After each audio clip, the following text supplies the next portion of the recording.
Hey everybody, it's Eric from epautos.com, your Libertarian car guy, and I'm driving the just redesigned 2019 Volkswagen Jetta, which no longer unfortunately offers the diesel engine because of the contretemps over cheating uncle's tests.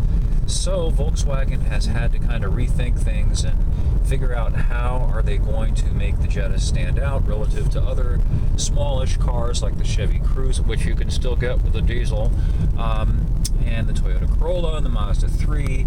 And one way they've done that is to kind of lux things up. I am looking now, and you are looking at the new configurable main LCD gauge cluster that's available in the Jetta, and that's an unusual feature to find in a car in this price range. And a couple of years ago, you would have had to go up to something like an Audi A6 or an A8 to find something like that. And now it's available in this relatively modestly priced car. Hang on a minute, I've got to pass a clover. Oh, I'm a clover. Bye-bye, clover. Anyway, now it's available in this car, and that kind of ties into the other thing that makes the Jetta unique still, even though it doesn't have the diesel engine any longer, relative to other cars in its class, in that it is very close to being an Audi. It is actually related to an Audi, the A3 and the A4, and other Audis, and just generally because they all come from the same company, and even though they're Volkswagen here and Audi there, it's the same company. So a lot of the same design ethic, a lot of the same resources, suppliers, and things, and you find that pretty evident in Volkswagens generally when you get in them and drive them. If you were to close your eyes, well, don't close your eyes, but don't look at the badge and just drive the car. They have a very Audi feel, which is to say a very German feel. So you're getting that, and that's a plus. I'm just kind of brokenhearted about the diesel engine, which was a fantastic engine. I don't know, I've probably had half a dozen Jettas over the years to drive as press cars, and in every case, every time I drove one, I got better than advertised mileage.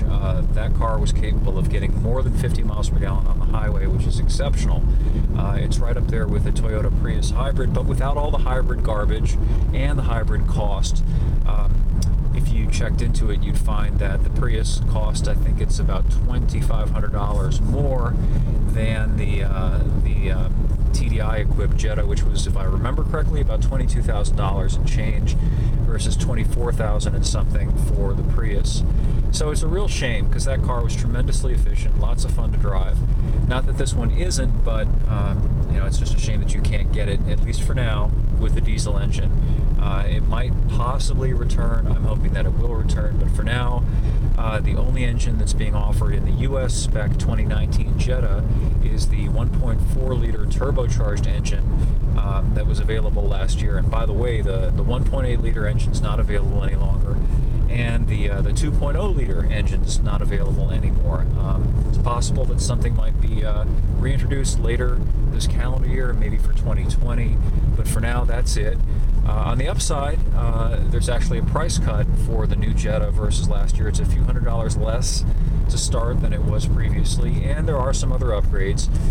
There's a 6-speed manual now, replacing last year's 5-speed manual, and the automatic gets upgraded to an 8-speed from last year's 6-speed. Anyway, I should have a written review and more about this car up on the site, epautos.com, in the next day or two, depending on how much coffee I drink.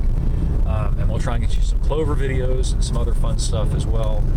Meanwhile, I'm going to go back to driving this thing and also playing with my new K40 radar detector, and I'll have an article about that as well at some point over the next couple of days. So thanks for viewing, and we'll catch up with you again soon.